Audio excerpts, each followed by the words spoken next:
I'm your host, Robbie Strazynski, and thanks so much for joining us on episode number 9 of CardsChat, the friendliest poker podcast in town. On this episode, we're going to be joined by the voice of PokerStars, James Hartigan. We're all familiar with James's work broadcasting the European Poker Tour, doing the Poker in the Ears podcast, live stream commentating, giving us great poker entertainment alongside his stalwart co-commentator Joe Stapleton, and so much more. Now it's time for us to get to know James a little bit better. James, welcome to CardsChat. I'm really happy to be speaking with you. Robbie, we seem to have this conversation once every 6 months, right? We seem to catch up on one platform or another and have this chat. Always a pleasure. Always enjoy speaking to you. Well, thank you so much. The feeling is certainly mutual, and I'm glad to have another opportunity to speak with you again. Well, James, of course, you're a fixture with the Red State, with PokerStars for so long that some people may actually think you're a physical part of the EPT set. So for those who don't know, and possibly, I think including myself, how did you actually first begin working with the company? Well, first of all, it does look like I'm trapped inside the PokerStars arena, right? I'm kind of like still in my kind of broadcast world right now because, of course, my broadcast world has become my home, or rather my home has become my broadcast world.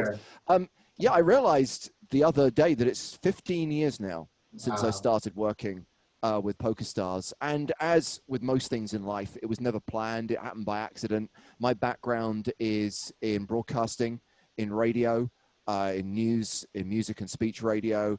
And I was working for a London radio station called LBC in the mid-2000s. And this, of course, was at the height of the boom. And so I was trying to find every opportunity to get poker onto the radio so that I could blag free stuff, okay? So there you go, confession time. I did it for my own good. But at the same time, I think the radio station liked it because poker was very trendy. It was very in vogue. It was in loads of TV shows. It was in loads of movies. We knew that it was like a thing. And for as long as we were riding that wave, I was going to exploit it. And a PR agency that was working for PokerStars was doing the kind of mass mail out to broadcasters and journalists saying, PokerStars has just launched this poker tour called the European Poker Tour. Right. And we're giving the opportunity for journalists to come to an EPT stop, play an EPT, and as long as you talk about it or write about it on your respective platform, we'll cover everything. We'll pay for your cost to go to the destination, and we'll pay for you to play this game.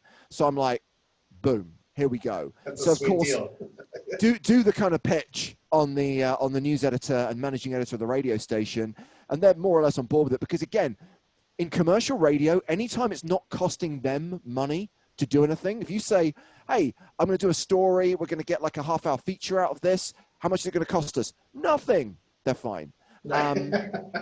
So it worked for everyone, right? So Deauville in February of 2005 was the event that I went to.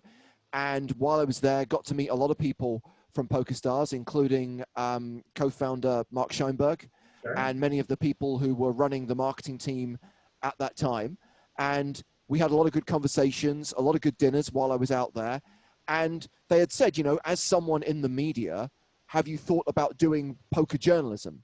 Right. And it's interesting, at the same time that I was getting involved on the EPT, Howard Swains, who was writing, I can't remember whether Howard was writing for The Independent or The Times at that moment, but he had taken up this offer as well. And of course, they were tapping up Howard to be a freelance journalist as well. But Howard is a writer and a very good writer at that. I've never worked in print. I've never written a blog. I'm not saying I can't write, but it's not necessarily my area of expertise. I've always been a broadcaster. I've always been a radio presenter or newsreader. So when I said, do you know what I'd really love to do? I'd love to do poker commentary.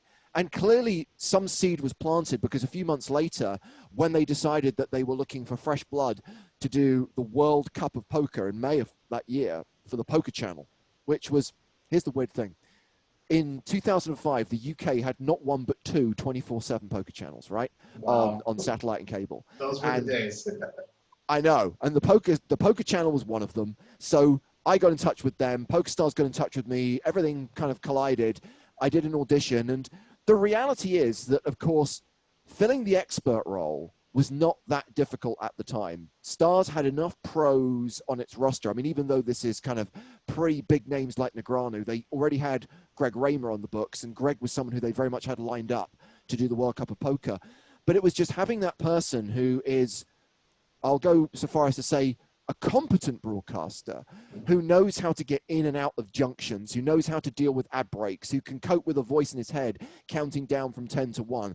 That's something that poker players aren't really prepared for. And back then, you needed to know very little. It was basically say what you see, and as long as you knew the ranking of hands, you were fine. And even though I do think the play-by-play role is still, to a certain degree, say what you see, I think it has evolved over time. And if I look back and see how little I knew in 2005, you could question whether I had any right doing that job. But the great thing is, having worked with so many great co-commentators over the years, you know, you can't help but learn something from osmosis, from either working on poker TV shows, from watching poker TV shows, hosting live streams, watching content.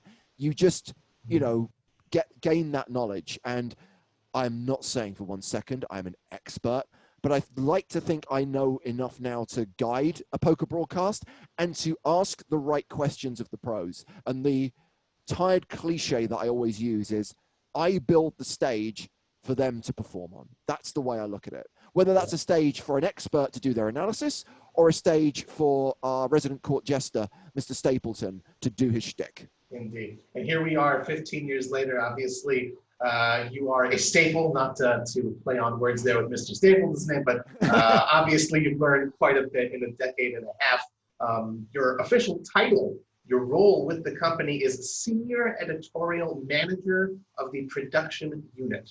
So besides all of that on-camera and on-mic work that we all know about, we all see, we all hear, what other sorts of work do you do behind the scenes that we may not be aware of? That comes, I guess, from the kind of person that I am. And my kind of previous career in broadcasting was kind of 50-50 divided between management, where I was like a senior journalist co-running a newsroom, whether I was the editor of an entertainment news service, which was doing syndicated entertainment news for a number of broadcasters, helping to run the network chart show. And the other half was basically being what is crudely referred to in the industry as the talent, which is basically either front of camera or on the mic. And generally, I found that if you're able to get away with it, if you're able to be the talent, you get paid a hell of a lot more money for a lot less work. So that decided to be the avenue I went down. But being the kind of strange personality type that I am, which I guess on a basic level you could describe as control freak, I could never let go of wanting to be involved in the actual running order of a show, be involved in the actual production process. There's again, another industry cliche. A lot of presenters will just show and go. They rock up, they get given their notes, they switch on when the red light comes on, they do their shtick, get paid a fortune, and then are gone the moment that it's off air. And I'm not criticizing that approach, but that's one way of doing it. The other way of doing it, which I guess in the news environment, whether that's radio news or TV news, the presenters are obviously a lot more involved in the program, a lot more involved in deciding what the content's going to be, going over the running order, rewriting the script, because ultimately you're the one who's going to say it. So I've always been involved, always taken that view, and it just seemed like a kind of natural step to take. So this would have been about 2014. So I've been freelancing for Stars at this point for 9 years, but I was also working elsewhere. And the irony is Sky Poker, of course, is now all part of the same family, but back then it wasn't. It was effectively a rival. And even though it was a relatively small site, which was primarily focused on the UK market, so it didn't really bother Stars. It's not like I was working for Full Tilt in like 2008, 2009. That would have been a problem. But, there was this kind of feeling that, well, this guy's doing all of our EPT streams. He's doing all of our TV shows. We're meant to be the market leader. We shouldn't really be having to share him with, everyone else.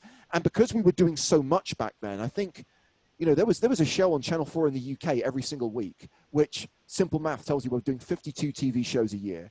we're doing live streams from every event, and those live streams started getting longer. You know, initially it was just the last 2 days of an EPT. Then it became all 7 days of an EPT. Yeah. So the amount I'm traveling, the amount I'm on the road, the amount I'm working was just adding up. And, you know, clearly someone realized we could just pay this guy a full-time salary, get him to do all the stuff he's already doing, plus, you know, actually get him formally working behind the scenes. And initially it was very much just working on those TV shows, the live streams, driving the editorial, coming up with new ideas. You know, back in the mid kind of 2014, 2015, we ran a TV show called Shark Cage, and I was very heavily involved in driving that forward and refining the format and putting together the lineups. And then of course, the role has evolved over time to be, you know, again, guiding the editorial of a lot of the content we do, being a kind of consultant, an expert on kind of poker broadcasting and poker content, and just, I guess, dipping my toe into many waters. Sometimes I think they'd rather I stayed out of their water, but again, I can't help myself. So yeah, I keep myself busy, Robbie. That's good. Is there something that you could perhaps point to as the most enjoyable aspect of your job, and also by contrast, perhaps something the most challenging of your role? Yeah, I mean, the most enjoyable aspect is always going to be doing a live broadcast. And as much as obviously I love the fact that we still have poker on TV, the PSPC TV shows aired in the UK and in Canada during 2020. And I'm sure will be airing in other markets around the world soon. Nothing beats actually doing it for real, live, in the moment. No second take. There's a buzz you get from that. And I think, again, that comes from my radio roots that you just can't replicate elsewhere. So that is definitely the most enjoyable part, whether it's doing a live stream at a live event, whether it's doing the EPT retro streams that we started doing this year, whether it's doing the Scoop final table replays, or whether it's been doing our Cards Up coverage of online series, which is a new innovation this year, which I guess is the perfect segue into your question about the challenge. You know, obviously that was something which we'd never done before. And it was a challenge to make it work, because, you know, how could we bring to life the idea of Cards Up online poker, which, you know, taking nothing away from it, does not have the same dynamic quality as actually real human beings playing poker. So what can we do? And, you know, all of the ideas that we had of creating that virtual space, actually creating the PokerStars arena and saying this is the virtual venue where all of these events will be hosted. So we have our location at the same way that we'd open a stream from EPT Barcelona. You'd have that view of Port Olympic. You'd have that shot of the huge tower of the Arts Hotel. Well, that's because it's the venue, right? Casino Barcelona is the venue for that poker tournament. Well, now we show you that glorious stadium, both inside and out. It's our kind of like, you know, make-believe world, if you like, where we can bring this to life, where we are working, where the players are taking place, all the tables that you see in there. And again, it's just to kind of, to bring the entertainment factor, because that's really ultimately what we want to do here with everything that we do, is we want to entertain. And I think with both our live streams from EPTs and from the live streams we've done from Stadium Series and WCOOP, I think there's been a very heavy focus on education as well, with informative expert commentary from some outstanding commentators who we were lucky enough to stumble upon and recruit. But what's great about all of those guys is that they also get that we're trying to just provide a little bit of light relief. And the primary objective should be entertainment, because, you know, ultimately, what would I want to watch? I love poker, and I love listening to someone like Sam Grafton, Griffin Benji, or Maria Ho break down a hand. But equally, there comes a point where I'm like, okay, now it's getting a little bit too mathematical. Now it's getting a little bit too dense. You know, I just want to have fun. I just want to be entertained.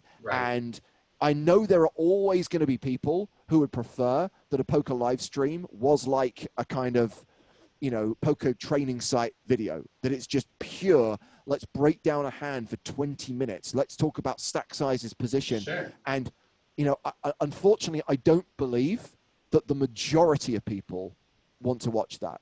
I think there is a market for it. Don't get me wrong. People want that content. But in terms of what we do in trying to shine a spotlight on these incredible series that run on PokerStars every single year, I want as many eyeballs as possible on this. I want to entertain as many people as possible. And I think we've found the right way of doing it. But of course, it was a challenge, not least because, as we said at the time, no two people were in the same room.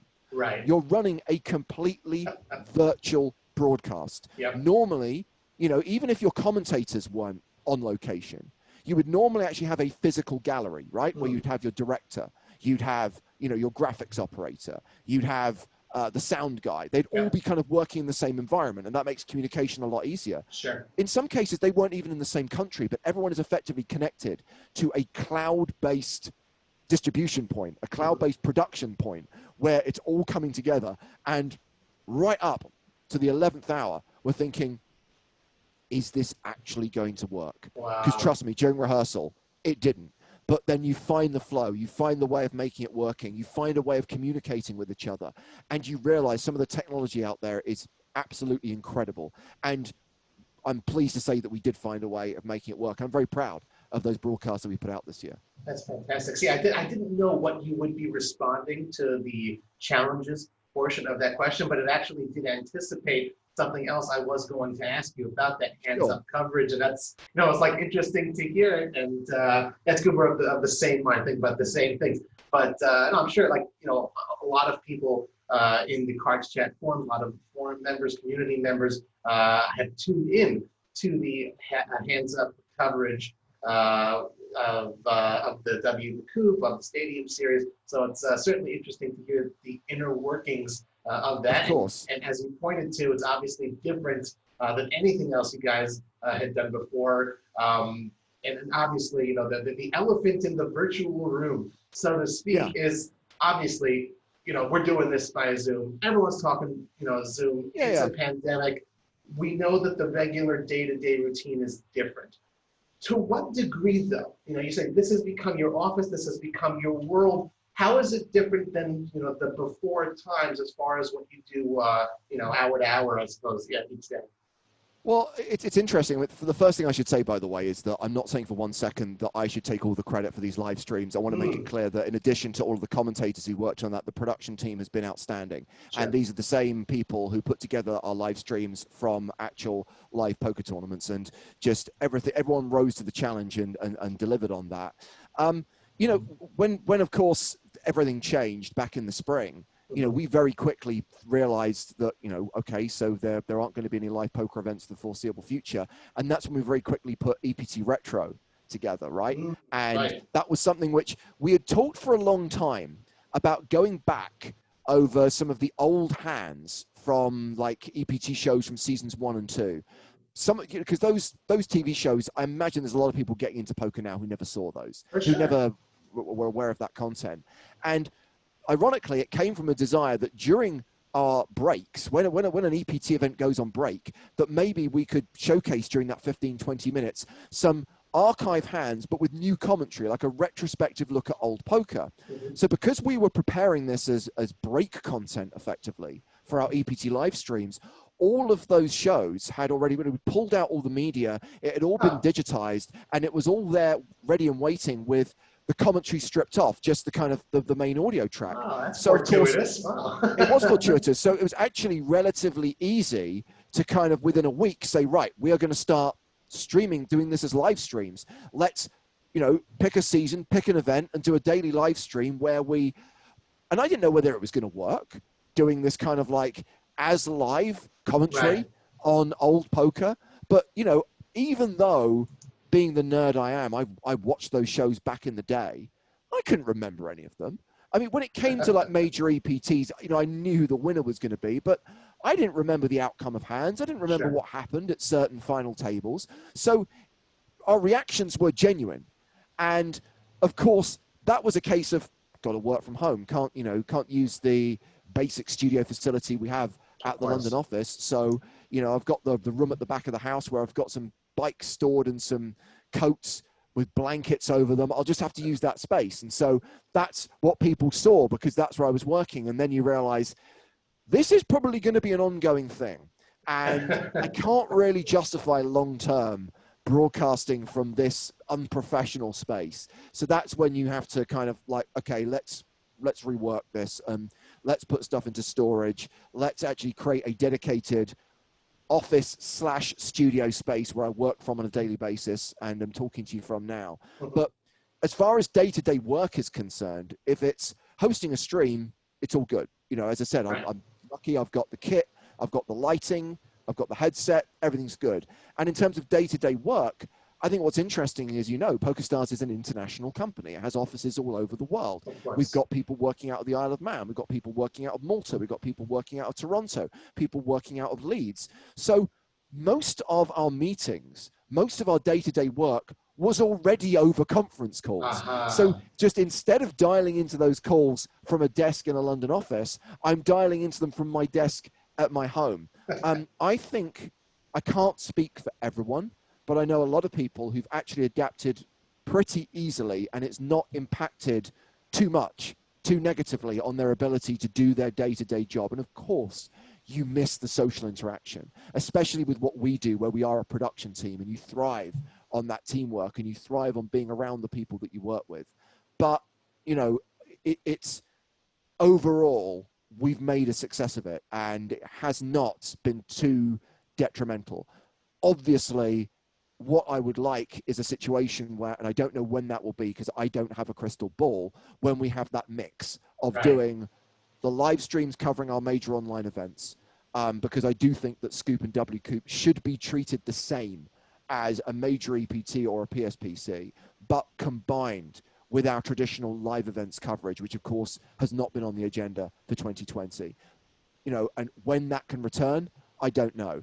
I think that there's a lot of optimists out there who think that when we get to the 1st of January 2021, you can just press this big reset button and everything's going to be fine. I tend to be more of a pessimist/cynical realist. So I don't know when, but there of course will be a when. It's not an if, it is a when.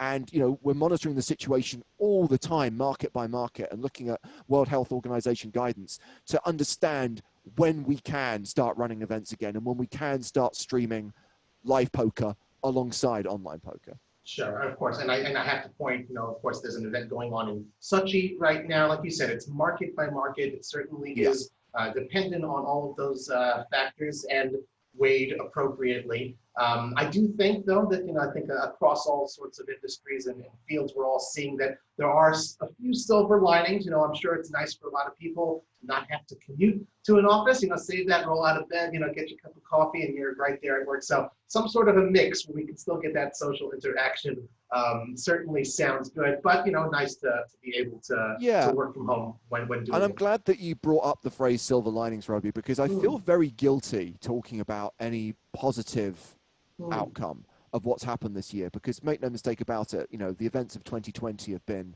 horrible and it's affected so many people adversely. And yet I choose to focus on the positive things that have happened for me and others, because mentally I think that's the best way to deal with it. And the fact that we have been able to fast track a solution to do cards up coverage of poker, the fact that we created the EPT retro format, the fact that, you know, we've got some other stuff planned for the back end of the year that I can't go into detail about yet, but I'm pretty certain that by the time we get to the end of this year, I will have spent probably at least 90 days, which is a quarter of the year, staring into the lens of this Logitech webcam. So, you know, and as I said, that is the part of my job I enjoy the most. It's hosting live streams, it's hosting live coverage. You know, it's doing the podcast that Joe and I do together as well. And so that's the stuff which I kind of take away, is the fact that we've been able to do more. We've, you know, been able to produce more content, to give people that distraction, to give people the entertainment that they really need in a year which has just brought so much adversity to so many.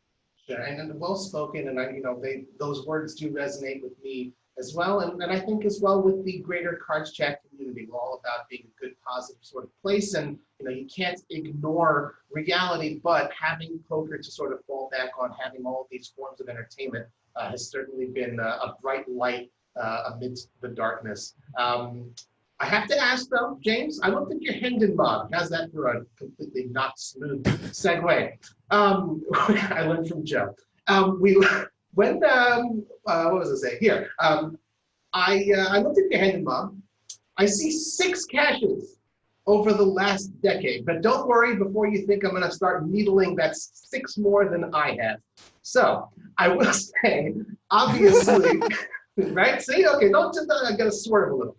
So obviously, with all that you do, all of these staring into the camera, all of the behind-the-scenes work, it's tough to find the time to sit and play in tournaments. A cash game here and there, sure, you can get up and whatever, but tournaments to dedicate that amount of time, I totally get it, and that is exactly the reason why I have no Hendon mug caches. So just going to put that out there. Yeah, it's the opportunities to play are few and far between. Certainly. Again, this is not meant to sound like a sick brag.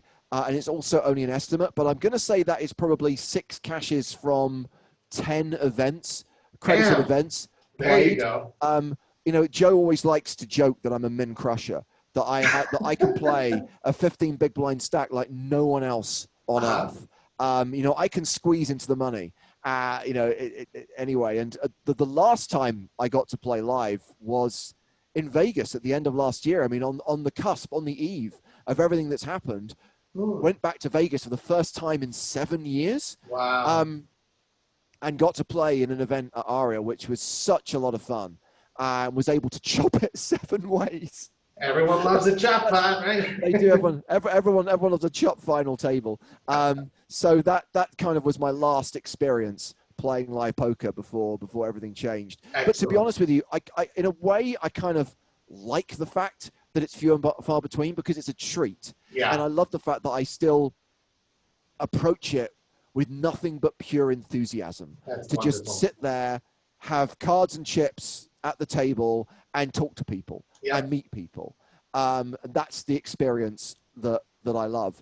Back in the day, in the BC era, before children, I did have a regular home game, which ran sometimes twice a month, but that died out about 10 or 11 years ago. But yeah, so I know you're right. I don't play that much these days, but when I do get to play, I probably have a decent success rate. No wins, there's no firsts down there, but there's a couple of final tables and some solid min caches. Well, 60% in the money or thereabouts is a good way to answer, well, how much did you lose? Because you're not. You're obviously doing okay. My question on that, though, so that's obviously on the live front. So I'm wondering, with all of this time you've spent at home, perhaps have you been able to steal away a few moments and maybe, crush those sit and goes or something like that online? Yeah, it's, again, do not play a lot of online poker either. Okay. This is and this is going to sound so corporate, and it's not meant to be, and I do apologize. I genuinely, but back in 2005 when I first started working with PokerStars, I just loved playing on the site so much that I kind of played on stars at the expense of literally everywhere else, to the point where I don't like playing on other sites because they just don't have the familiarity. They don't have the software. They don't have the liquidity. They don't have the game types. Now, when I became a full-time employee of the company in 2014, I had to kind of have my license revoked, as it were. I had to kind of hand in my real money credentials. Yep. There is a caveat attached to that, which is understanding the work that I do as a kind of, almost as an ambassador.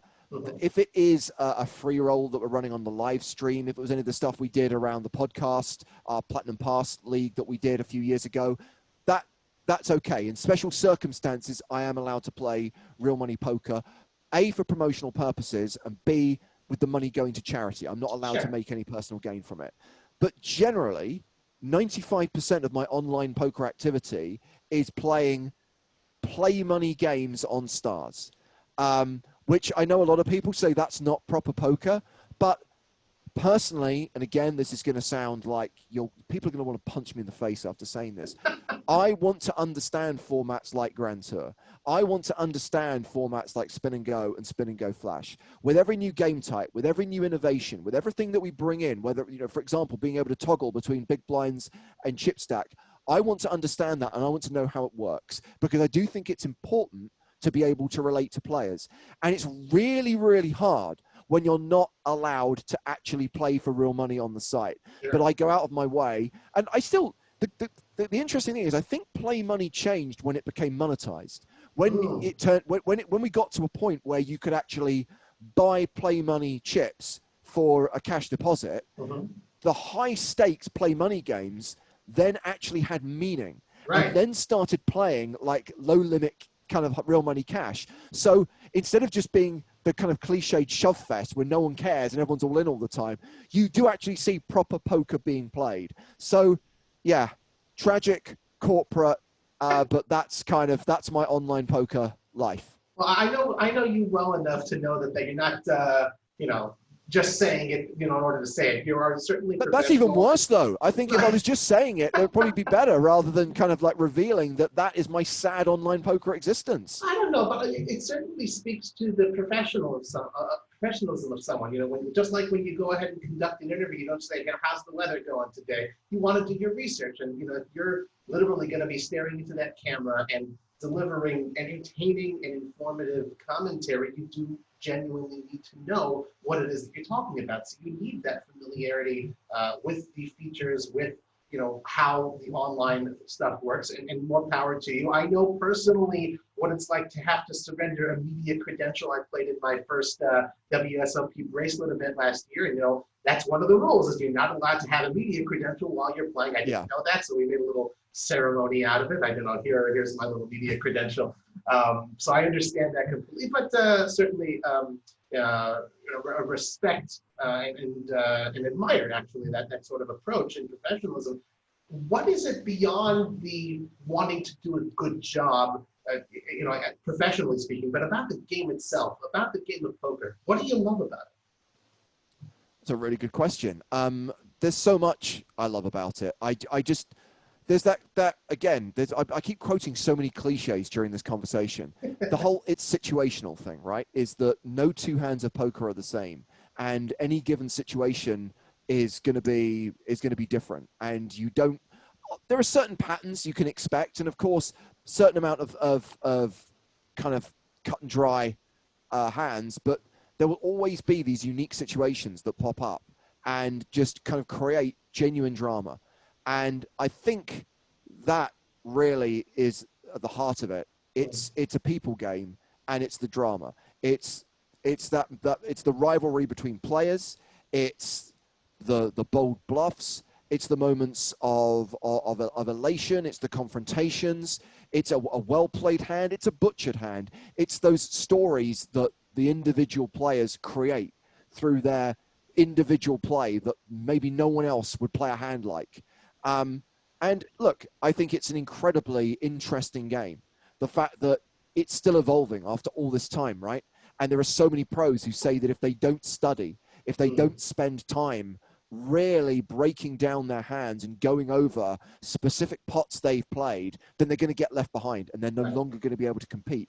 That's the reality of where No Limit Hold'em is in the year 2020. It's still evolving because it's such a complex game. And I think it's, recently we lost one of the greatest poker ambassadors in Mike Sexton. And one of the lines that Mike used to use on those WPT TV shows is that No Limit Hold'em is the game that takes a minute to learn and a lifetime to master. And it's the perfect quote because you can teach anyone the basic rules, i.e. how the game works and the ranking of hands in a very short period of time. They can understand the basics, right, and the mechanics of how to play poker. But the strategies, no one has ever mastered that and maybe never will because it's still evolving and people are still learning all the time. And that's the beautiful thing about it. And then the characters and personalities that the game attracts and the stories that you then get from those just add an extra dimension. And I think that's true. And I don't necessarily think that poker is a sport. I know it's a controversial subject. It's not, it's a game. But the way in which it is covered, the way in which it's broadcast and live streamed does have a lot in common with sports broadcasting. And all of the best sports broadcasting is about characters, people, and stories. And that, for me, will always be the biggest attraction of poker.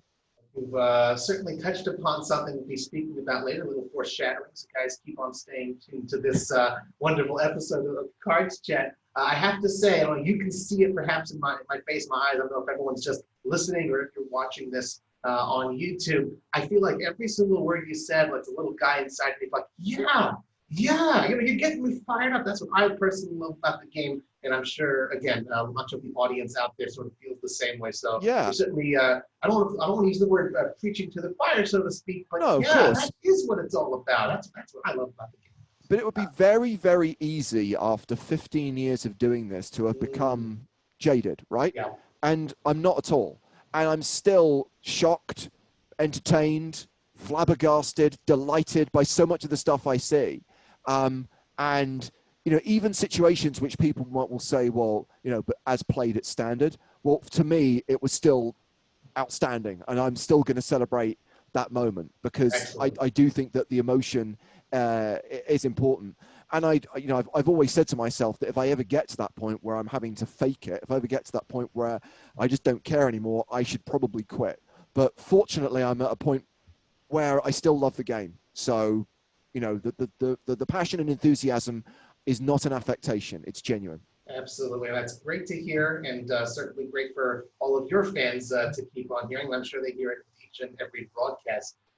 You mentioned Texas Hold'em. We got to leave that on the side for a moment, James. I know that one of your favorite games, if not your favorite, is 7-Card Stud. Is that right? I started playing 7-Card Stud before Hold'em. Okay. So my first journey into poker came via, bizarrely, James Bond. And the reason why I say bizarrely is because James Bond didn't play poker until 2006, and I started playing poker in 1992. But what happened is I kind of was very, very kind of sucked in by the whole Bond lifestyle and the whole casino environment and the games that Bond played, which was predominantly Baccarat, but also in the most recent Bond film, but back then in the late 1980s, Blackjack. So these are games that I wanted to learn how to play. These are games that, I wanted to master. And then you realize, of course, that most casino games are sucker games and they can't be beaten. And so trying to play these card games with friends at school, you realize, well, whoever is the house, whoever's running the casino is going to win. This is no fun. And then, of course, you read up and, this is before the internet, Robbie. So luckily, my dad had a book called Gambling by a guy called Alan Wykes. And it had all these details about different gambling games. And I discovered this game called poker. And, of course, I realized that poker is a game played amongst players. So there is no house. You're not playing against the casino. Sure. So this seemed like it was going to be more egalitarian, and maybe we could all win off each other rather than one person bleed the game dry. But yes, it was 7-Card Stud back then, and the game was never played fixed limit. It was always played pot limit because fixed limit was never really a thing in Europe. Certainly not when I started playing. And so pot limit stud was my game. And I was probably terrible, but I was better than a lot of the people in that game.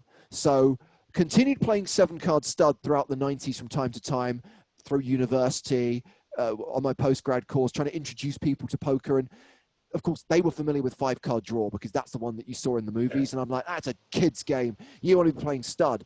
And then, of course, in 1999 came Late Night Poker on British TV. And that introduced me to Texas Hold'em, which is a variation of 7-Card Stud, as Jesse May would say at the start of every show. So it was very easy to pick up. And I'm like, this is cool.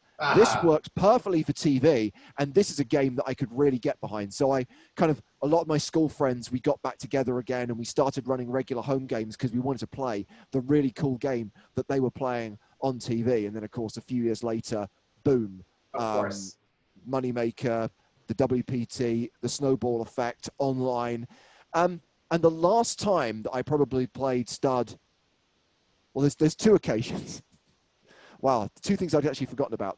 Okay. Went to Vegas in the summer of 2005, and at the Mirage, they had a spread limit 7-Card Stud game. Wow. So you can bet anything between $1 and $5. And I was the youngest person at that table by many a decade. I know. And what I didn't realize is that even though there was actually no rule about, you know, what you could open with. They kind of had an unspoken agreement that you could only open with jacks or better. And I'm like, have you guys heard of bluffing? It's kind of an essential component. You know, big draws, you know, have you heard of that? And so after opening probably 5 or 6 hands in a row, when I clearly did not have jacks or better, got a talking down to from an old guy who said I was disrespecting the game. So I upset these old people, and one side of my personality would be an argumentative prick who would get into a row with these people. But fortunately that day, the calm, cool head prevailed. And I was like, do you know what? Just leave these old people to their game. They were having such a fun time before you arrived and started taking all their money. So I probably took what little I'd won from this spread limit stud game and then lost it to all the sharks at, like, you know, the no limit hold'em table. But here's a weird one then. I'd forgotten about this. So I told you the story earlier on about EPT Deauville and then doing stuff for Stars in the spring. Something happened in between then. And it was the Hendon Mob Forum back in the day, which was one of the key places for poker information, not just the actual, you know, results pages, but also had a very lively forum. And there was a TV producer advertising on there for a show that was being made for one of the 2 poker channels that had started called Barney's Home Games, where Barney Boatman of the Hendon Mob was going to go to people's home games and play. And I decided, hey, Barney, want to come to our home game? So in March, April of 2005, Barney Boatman came to my house, played with me and my wife and a couple of our friends, and we decided to do a mixed games session. And we played Omaha, we played stud, we played deuce to 7 triple draw, which at that point Barney hadn't really played properly before and was intrigued by, because he knew it was going to be at the World Series that summer, so he was very keen to kind of get across it. He ate us alive. And when I see Barney on the circuit now, of course, I'll always remind him of the fact that before I became a poker commentator, before I started working in the industry, I'd taken part in this little TV show where Barney had come to our house and played in our home game. So by reminding me of 7 Card Stud, you reminded me of Barney's home games. Amazing. I don't know whether that show exists anywhere. I'm pretty sure I have it on disc somewhere, but I'm not about to share it anytime soon. That's an amazing story. It's great. I'm happy I brought that little nugget up. And it's funny. I'm a huge personally promoter of mixed games, and I got a couple questions for you about mixed games. And of course, you mentioned that Hold'em is the made-for-TV poker variant, and obviously, it constitutes the overwhelming majority of games that are both played and, of course, broadcast. I do wonder, though, you are a broadcaster, you're a commentator. Would you personally be in favor of starting to broadcast some more mixed games via the PokerStars platforms? I think context is everything.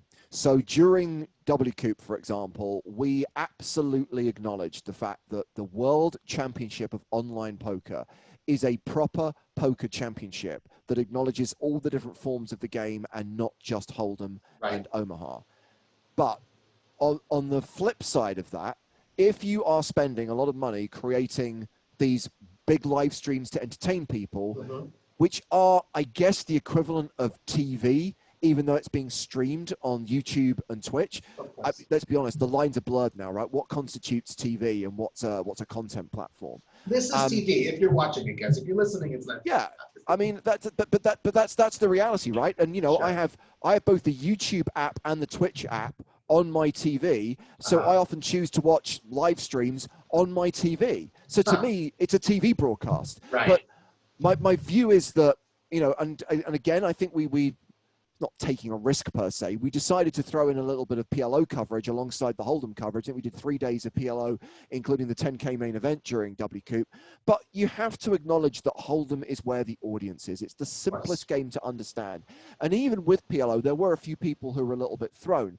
But we had this amazing opportunity with WCOOP to combine the nightly live stream with a kind of afternoon stream, which would be a cards up replay of one of the mixed games events that had taken place the day before. Be that 5-card stud, be that 7-card stud, be that stud high-low, be that the 8 game, be that horse, be that deuce to 7 single draw. It's a great opportunity for us to showcase those. And those streams were very popular. They had thousands of views. But understandably, I do think that you have to kind of have those as the kind of extra content alongside your bells and whistles mainstream Hold'em coverage, which is going to always bring in the biggest audience. And you know, I always remember I was very privileged to work with Matt Morantz and the team from 441 Productions, who used to produce the World Series of Poker TV shows during the boom era. And I got to work with them on the World Series live streams in the summer of 2010.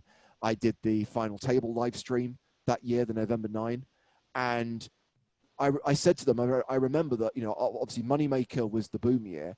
And then in 2004, you know, you guys literally did everything. He went, it was a nightmare because suddenly they're having to do all of these games like Raz, which is a miserable game. And, you know, it was a 1 year experiment. It was a 1 year experiment because, and again, maybe, I don't know, maybe audience expectations, maybe the poker audience is more sophisticated now. But certainly in 2004, 2005, it did not bring in the same audience numbers that ESPN was seeing with Hold'em. And it was, therefore, they never repeated it. When they introduced the Players' Championship, which was either horse or 8 game, they did show that. And I think that's special because it's a 50K buy-in and you're showcasing, you know, the biggest and best names in the world. So that it has that attraction, but it's still a novelty. For the, I mean, we must never forget that the majority of people are casual players, they're casual fans, and I'm not saying for 1 second that we should patronize them, but you do for the biggest possible audience and to make the content that's going to get the most number of eyeballs on it, you really do need to keep it simple and keep it Hold'em. I definitely a fair assessment, and I think you started out your answer by saying context is everything, and I do think that that is a wise answer. Yeah. But I mean, like because we do have streamers, you know, at PokerStars who focus on mixed games, and we had those guys, whether it was GJ Reggie and Mason Pye or Nick Walsh, who were doing those cards up replays during W Coop and showcasing those other games, explaining those games to viewers. That was very important. I don't want to see them ignored, but it was never going to be the focus of a 7-hour live stream. Right. So that I can definitely understand. But I do think you did point it out. You know, that was, in a sense, you know, what those experiences you had mentioned, 2004, 2005. Perhaps, you know, so much has been learned. You know, you don't broadcast Hold'em now in 2020 the same way you did in 2004, 2005 either. Perhaps we have reached a point, you know, we're seeing it on Poker Go, the Dolly's game, cash games with all of these mixed games. That's one of the interesting and obviously competitive advantages that PokerStars does have. As the online site, it's the only place where you can play the Deuce 7 triple draw. So in a sense, it gives you that unique opportunity to spread the word and spread the gospel about these games. If there was one game, let's say besides Hold'em, besides PLO, that you could sort of, if you had the choice, like, you know, it's James Hartigan's decision, what would it be, the one that you would want to expose more people to? If I wanted to expose more people to it, probably would be Stud. I'm not sure that's necessarily the best choice. I think, you know, 6+ is a variation on Hold'em, right? Short deck. So maybe that doesn't necessarily qualify, but again, it's a pretty easy sell to an audience. I actually think that there will be a lot to be gained by looking back at what was produced in 2004, 2005, and actually going back to that style of making poker programming, because in my mind, those shows have never been matched. And if you look at the coverage of the day ones of the World Series main event from 04, 05, 06, 07, those were the best poker shows ever made, hands down, because it treated the World Series of Poker for what it was, a huge circus, this coming together of pros, amateurs, people with a dream, people with stories, and the team that were making those TV shows were storytellers. They were documentary filmmakers. And of course, they're poker shows, and you see hands of poker being played. And we remember some of the big hands played, you know, Spider-Man's mate going out on pretty much the very first hand that year, where it was full house over full house. The poor guy losing with 4 aces to a royal flush. All of those poker moments happened, but it really focused on the characters and the personalities. And they are people you're only ever going to get to see if the cameras start rolling on day one. And that is what attracted people to the game. It's that mix of personalities. And it comes back to what we talked about earlier on, Robbie, about why I love the game. It is because it is that melting pot. It's a game that anyone can play. Everyone is equal. It doesn't matter whether you're a celebrity. It doesn't matter whether you're just some random accountant who's won his local home game, which was a prize to play in this event in Las Vegas. You're all at the same table. You all have an equal chance of being dealt the best hand or of winning the pot. Of course, there's that skill edge, but we know on any given day, in any given tournament, anyone can win. And those shows did the best job of selling poker as an amazing social activity that really, I think, helped fuel the poker boom along with the rise of online during that period. Sure, and you're not romanticizing it. I remember sitting glued to the TV and, just, wanting there to be more at all times as far as what I was watching. Yeah. And of course, you mentioned the critical parts of poker broadcasting back then. Now it is that storytelling, it's harnessing, finding these characters. Perhaps, though, as a long-time observer of the game, those who've been in it for 10, 15 years, we see those old days, the characters. Where are they? Are they still there now, but maybe they're just playing in games that aren't televised, or are we not finding them? Are they not as colorful? What perhaps has changed? Where are these characters now? I think there are still characters. You've just got to do a good job of finding them. And, again, we come back to the fact that the approach to poker has changed over the years. I think a lot of people take a lot more of a mathematical approach to the game optimal theory. We talk about, people really working on their game, etc. And but that doesn't mean that that these people don't have personalities. It doesn't mean that they're not human beings, and it doesn't mean that they're not interesting. It is the job of the program makers, and this is what we try to do when we do make kind of post-produced TV shows. And the PSPC was great for that, because obviously you had all the stories of the Platinum Pass winners, but also we did get to meet a lot of the pros who turned up. And some of those were players who, were big names and have been big names for many years, like Phil Hellmuth. And then maybe there are some up and coming pros who aren't as well known, but are worth showcasing because they do have something about them. They do have a personality. They do have a story. They are a character. So no, they're still there. That side of poker is very much alive.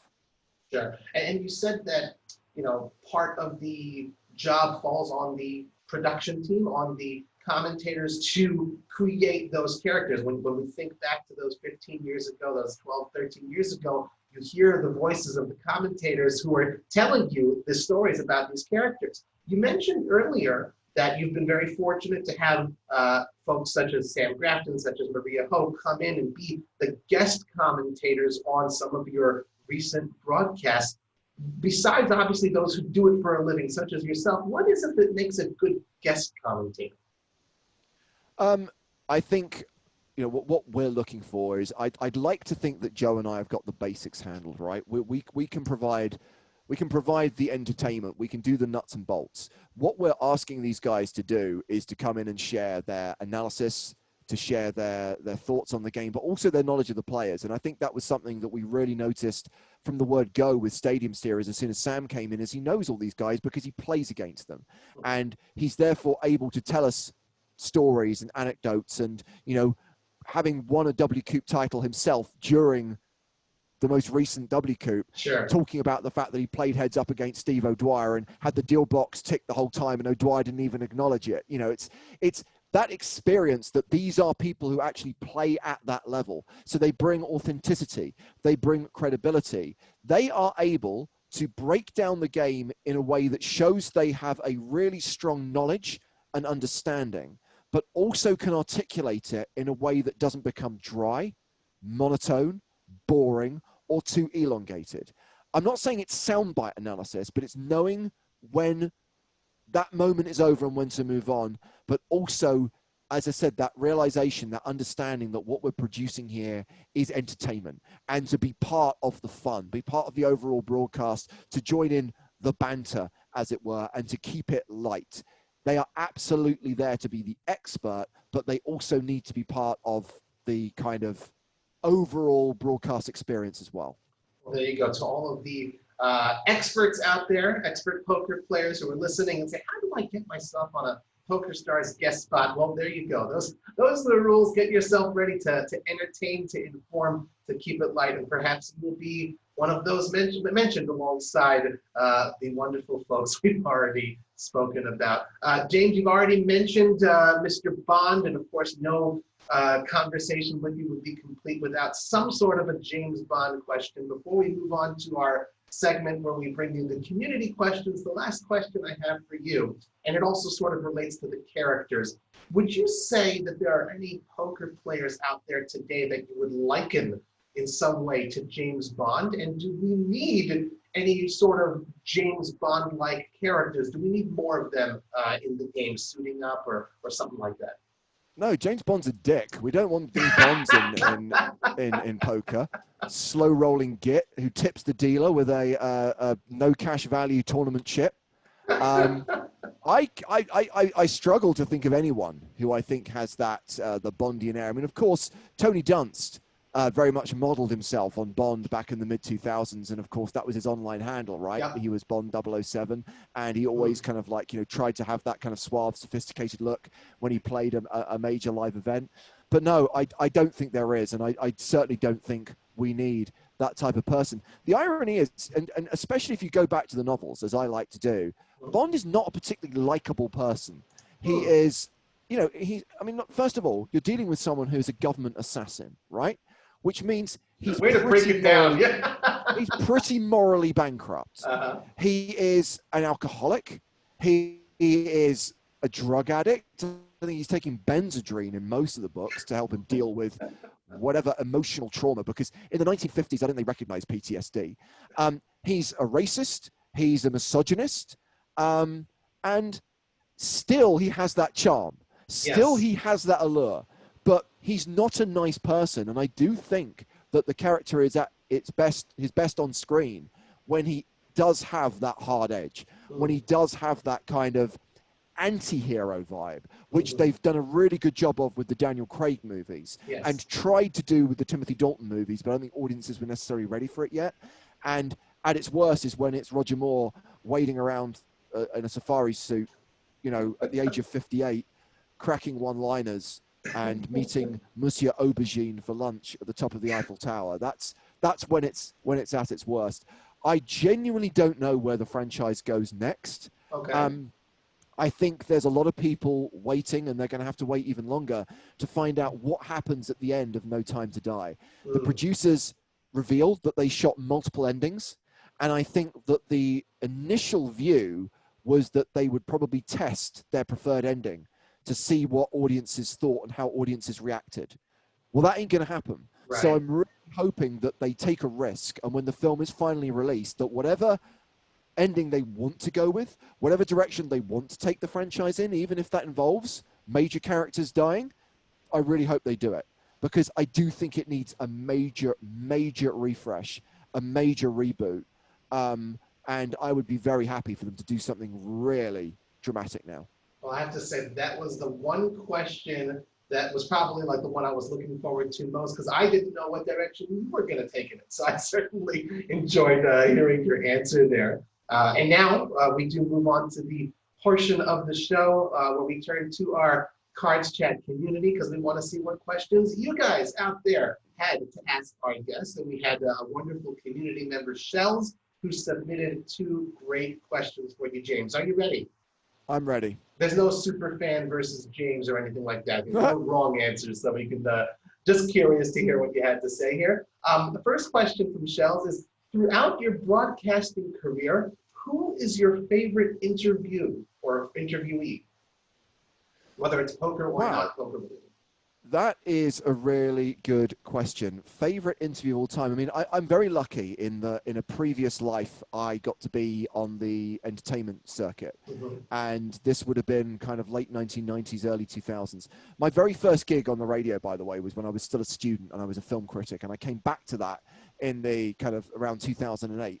So I've done the kind of screening circuit, I've done film reviews, but I've also done the junkets when the cast of a movie and the director will come to London, stay at a swanky hotel like the Dorchester, Nice. and they will just do interview after interview after interview. And if you're lucky, you get them at the start of the day when they're still relatively with it, or worst case scenario, you get the 6 p.m. slot, at which point I think they'd much rather stick needles in their eyes than actually have to face questions.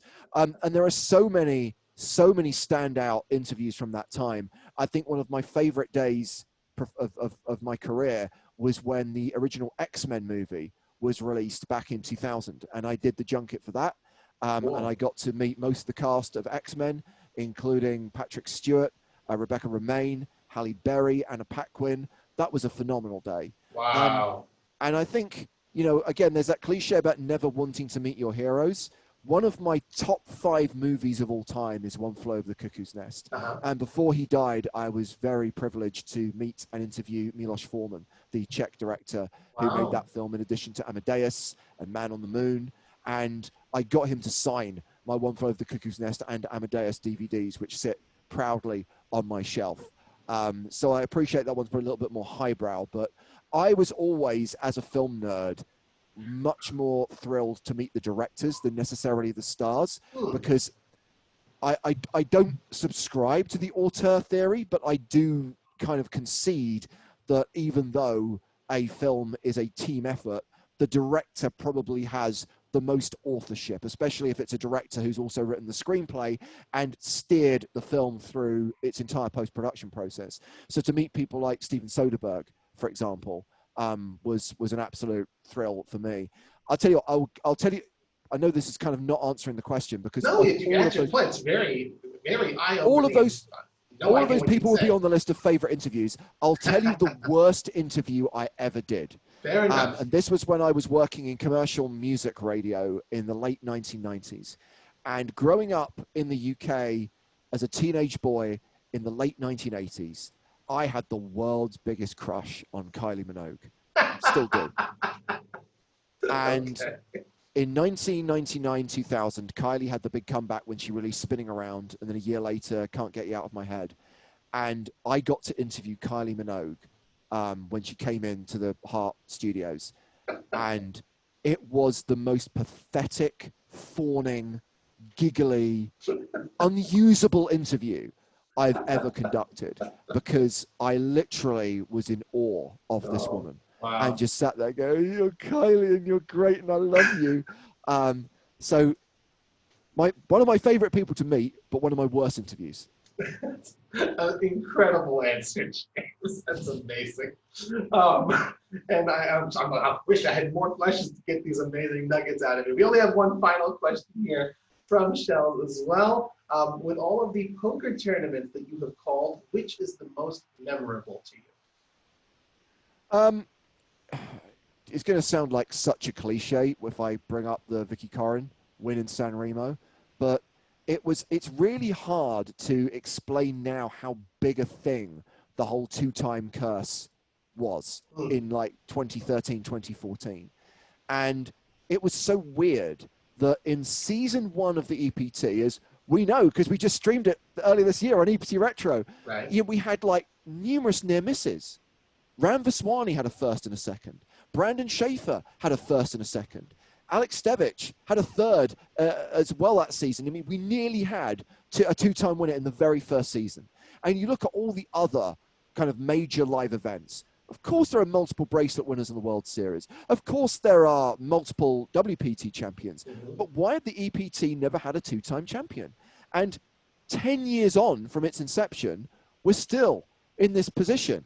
And, I guess it also was someone who no one expected it to be. And that's not to take anything away from Vicky, but people would often bring up the names of the real online crushers, or the guys who, were really at the top of their game and were prolific as well, because they were turning up to every single event. Sure. Vicky didn't play that much. She had a very successful TV career. She just got married, so she wasn't really playing that much. And she randomly turns up in San Remo because it's just before Monte Carlo, which is her favorite event.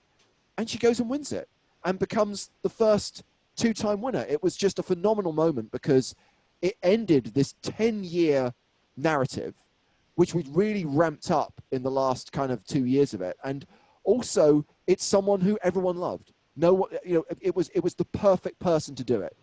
Someone who had mainstream profile, someone who was at that point in time on the PokerStars books. Vicky was the first female winner of an EPT and then became the first two-time winner.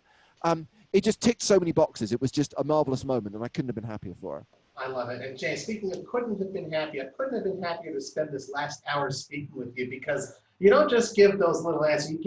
You've told the stories through your answers, and I absolutely love it. It's been an exceptional pleasure to be speaking with you. And I do just want to wrap it up and say that thank you very much to everyone, the Shells especially, who sent in questions for James Hartigan. And just a little reminder to everyone out there in the CardsChat community, we would love to see you submit your questions for future podcast guests. There's a dedicated thread for it on the forum, so be sure to send them in. And of course, be sure to give us a good review on iTunes and spread the word via your social media channels if you like the show. So, James, thank you again very, very much. Sincerely appreciate. Not at all. I hope it wasn't too rambly, Robbie. Not at all. I certainly enjoyed every moment of it, and I might even listen to it again. It was just so wonderful. And thank you all, everyone out there in CardsChat land, for tuning in to another episode of the CardsChat podcast. I'm Robbie Strazynski. You can find me on Twitter at CardPlayerLife, and I hope you guys all have a wonderful day.